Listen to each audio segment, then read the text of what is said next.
Саламатсыздар ма? Менің атым Дүйсенбаев Нұрсат. Мен жасым 13-те, мен бизнес бастау школының 18 ағымдағы студентімін. Мен бизнес бастауға қалай келгенді айтатын болсам, бұл оқыс жағдай болған.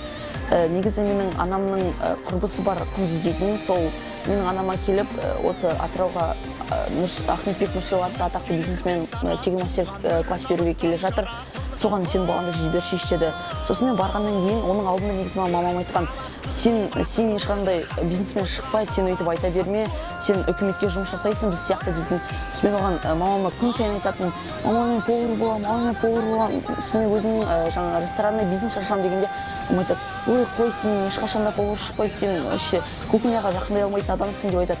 Содан кейін жаңағы Ахметбек Нұрсилат ағаның тегін мастер классына барғаннан кейін мамамның ойы 180 градусқа өзгерілді.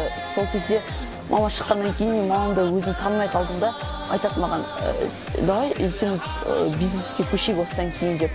Мен мамаға қарап күліп айтам, қалай сіздің ойыңызды бұл өзгертті десем, мама айтады, менің ойым осы Ахметбек ағаны көргенде ойым 180 градусқа ауысты. Менің ойымда бір жаңа энергиялар туа бастады дегеннен кейін мамам екеуміз содан кейін жаңа бизнестерді бастық, көп қадам бастық. Ең бірінші біздің сатқан нәрсеміз бизнес бастауға келгеннен бері ол анам достарымен жаңа киім сата бастады. Киім сатқаннан кейін мен өзім интернетті ашып жаңағы қалай көп ақша табуға болады деп жазғанда қазір фиджет спиннер дейтін шыққан жаңа модда болып жатқан нәрселерді саттым. Негізі дұрыс айтатын болсақ, бұл өте көп ақша жаңа спиннер алып келді. Содан кейін Роберт Кийосаки атты атақты бизнесменнің кітаптарын саттық, Баяки және Кидияки деген. Содан кейін қазір көптеген нәрселерді сатып жатыр. Осы 2 айда тапқан қаражатым ол 380 мың болды.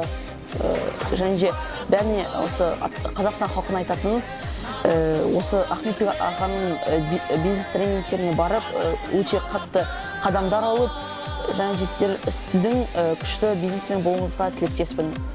Сау болыңыздар.